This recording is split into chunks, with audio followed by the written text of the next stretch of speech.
Pemerintah telah mengeluarkan kebijakan untuk melakukan pembatasan kegiatan masyarakat seluruh Jawa dan Bali. Pembatasan ini mulai efektif diberlakukan pada 11 hingga 25 Januari 2021 mendatang. Dalam aturan ini, kegiatan perkantoran diharapkan dialihkan dengan bekerja dari rumah hingga 75%. Menteri Koordinator Bidang Perekonomian yang juga Ketua Komite Penanganan COVID-19 dan Pemulihan Ekonomi Nasional atau KPCPEN, Airlangga Hartarto menjelaskan tentang pedoman garis besar pembatasan ini. Dikutip dari Kompas.com Rabu 6 Januari 2021, Airlangga mengatakan dalam pembatasan ini kegiatan perkantoran akan dilaksanakan dari rumah atau work from home atau WFH. Dengan kata lain, hanya ada 25% karyawan yang diperkenankan bekerja dari kantor. Tidak hanya pembatasan kegiatan perkantoran, kegiatan lain seperti belajar mengajar dilakukan secara online. Kemudian, pemerintah juga memberikan batasan jam buka untuk pusat perbelanjaan hingga pukul 19 waktu setempat. Selanjutnya, kegiatan makan dan minum di tempat diperbolehkan maksimal kapasitas 25%. Saat pembatasan kegiatan masyarakat, Pemda pun diharapkan mengatur kapasitas moda transportasi di daerah masing-masing. Kendati demikian, Airlangga berujar pemerintah tetap memperbolehkan sejumlah sektor yang berkaitan dengan kebutuhan pokok masyarakat untuk 100% beroperasi dengan protokol kesehatan ketat. Pembatasan yang dilakukan di Jawa dan Bali itu pun sudah berdasarkan 4 kriteria dari pemerintah. Pertama, angka kematian di suatu daerah berada di atas rata-rata nasional. Kedua, angka kesembuhan di daerah berada di bawah rata-rata nasional. Ketiga, kasus aktif di daerah di atas rata-rata nasional.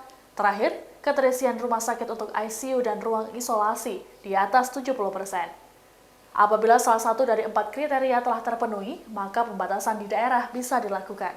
Ketahui bahwa beberapa kondisi penambahan kasus per minggu di bulan Desember itu 48.434 dan di awal Januari ini sudah 51.986 dan kemudian juga pemerintah melihat bahwa tingkat kesembuhan sudah tetap di atas global yaitu 82% dan tingkat confirmed fatality rate adalah 3%. Nah, kemudian pemerintah melihat bahwa itu menjadi batasan-batasan daripada pembatasan tersebut.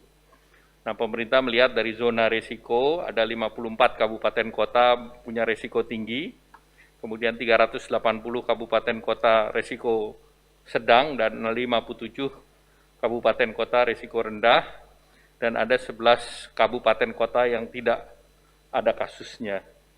Kemudian juga pemerintah melihat rasio-rasio keterisian daripada tempat tidur isolasi, kemudian juga ICU. Pemerintah juga melihat kasus-kasus terkait dengan positivity rate ataupun kasus aktif, di mana secara nasional kasus aktif sebesar 14,2. Oleh karena itu, pemerintah membuat kriteria terkait dengan pembatasan kegiatan masyarakat, dan ini juga sesuai dengan undang-undang yang telah dilengkapi dengan PP 21 tahun 2020, di mana mekanisme pembatasan tersebut. Nah, pembatasan ini kami tegaskan bukan pelarangan kegiatan, tetapi ini adalah pembatasan.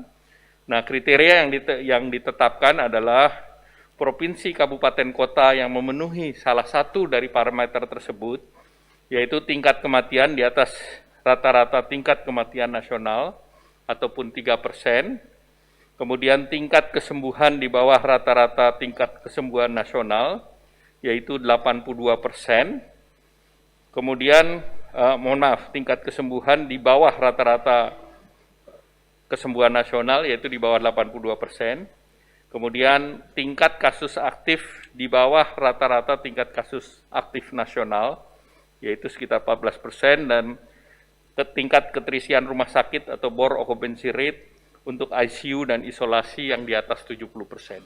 Nah, daerah-daerah yang mempunyai kriteria seperti tersebut di atas, nah ini nanti Pak Gubernurnya akan membuatkan pergub ataupun kabupaten kota dengan perkada, di mana nanti Pak Menteri Dalam Negeri akan membuat edaran ke seluruh pimpinan daerah. Dan tadi sudah disampaikan dalam rapat antara Bapak Presiden dan seluruh gubernur se-Indonesia. Demikian informasi dalam Tribun News Update kali ini. Nantikan terus informasi terbaru lainnya hanya di kanal YouTube tribunnews.com. Terima kasih sudah nonton. Jangan lupa like, subscribe, dan share ya.